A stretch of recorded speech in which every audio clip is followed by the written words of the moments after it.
There is a moment in every serious study of wartime history when you realize that survival often depended less on weapons and more on materials.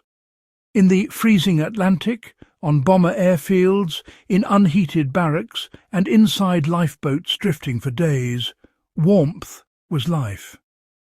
Yet during the Second World War, armies quietly relied on an insulator that outperformed blankets, weighed less, dried faster, and saved thousands of lives. Most people today have never heard of it. That material was kapok. Before we get into how it worked, it is worth slowing down and understanding why this matters. Yurtide pushed human endurance to its limits. Soldiers faced cold not as an inconvenience, but as a lethal enemy. Hypothermia killed more quietly than bullets, especially at sea and in the air. Wool blankets were standard issue, but they were heavy, slow to dry, and once soaked, nearly useless. Militaries needed something better, and they found it in the seed fibres of a tropical tree. Why cold exposure became a strategic problem during the war. By 1940, the Allies were losing aircraft crews and sailors not because rescue failed, but because the cold killed them first. A downed pilot in the North Sea had minutes, sometimes seconds, before muscle control failed. Naval planners realized that flotation alone was not enough. Insulation had to work while wet, under wind exposure, and without active heat sources. Blankets, even high-quality wool ones, trap heat primarily by holding air. The moment water fills that airspace, insulation collapses. In real combat conditions, water intrusion was unavoidable. This forced military researchers to look beyond traditional textiles and toward materials that behaved differently at the fibre level. Kapok is a natural fibre harvested from the seed pods of the kapok tree, native to Southeast Asia and parts of Africa. What made it extraordinary was its structure. Each fibre is hollow and coated with a natural wax. This meant kapok did not absorb water easily, and even when submerged, it retained trapped air.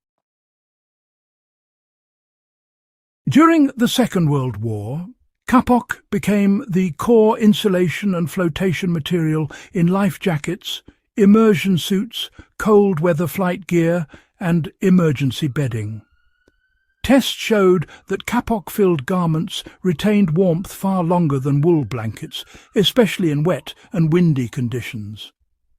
It was lighter, easier to compress, and could be worn directly against the body without restricting movement.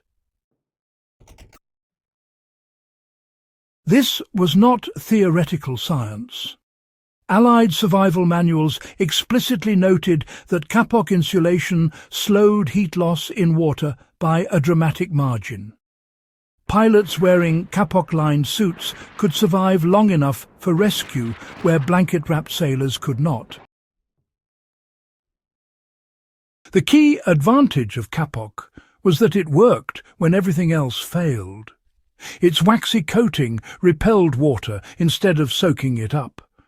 The hollow fibres trapped air even under pressure, creating insulation that did not collapse when wet. Blankets, by contrast, relied on staying dry, a luxury rarely available in wartime. Another overlooked advantage was speed. Kapok dried quickly once removed from water. Wool blankets could take days to dry in cold, damp environments. This meant kapok-based insulation could be reused repeatedly in survival situations, while blankets often became dead weight after one soaking. Weight mattered too. A kapok-filled life vest or liner weighed a fraction of an equivalent wool setup.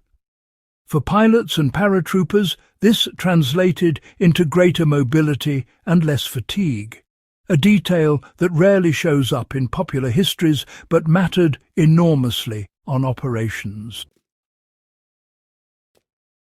So, kapok was not just sewn into life jackets. It was layered into flight suits, sewn into sleeping gear, and packed into emergency kits as well. Aircrews really relied on kapok-lined garments during those high-altitude missions where cockpit heating was, well, unreliable at best. Naval crews, on the other hand, trusted kapok flotation suits during cold water abandoned ship drills. One practical lesson from WO2 manuals still applies today, interestingly enough. Kapok insulation was most effective when worn close to the body with a wind-resistant outer layer. This simple setup reduced convective heat loss and allowed the fibres to do their job. Soldiers were always instructed not to compress kapok unnecessarily, since, as they put it, loft equaled insulation.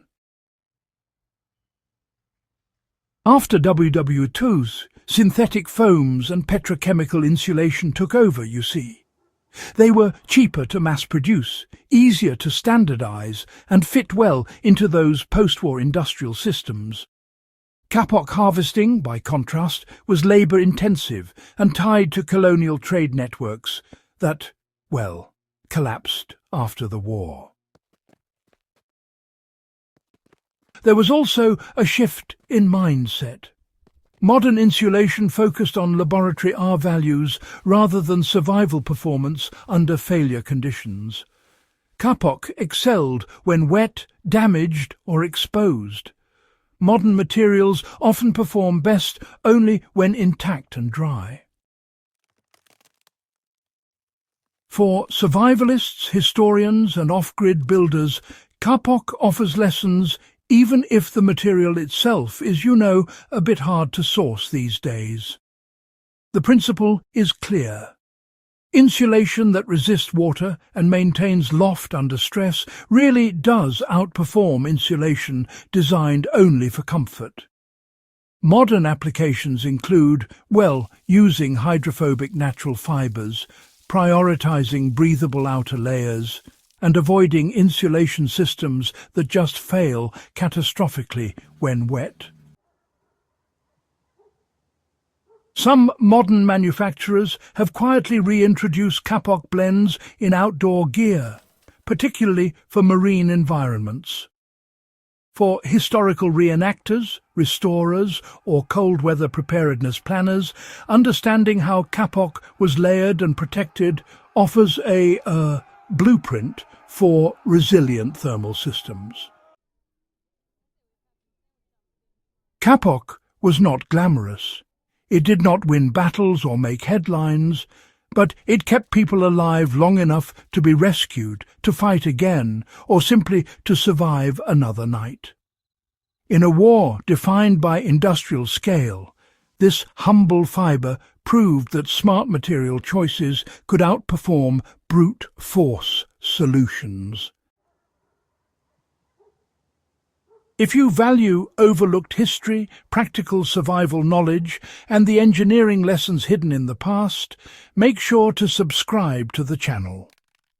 Share this video with fellow history enthusiasts and preparedness-minded viewers who appreciate the quiet technologies that shape survival when it mattered most.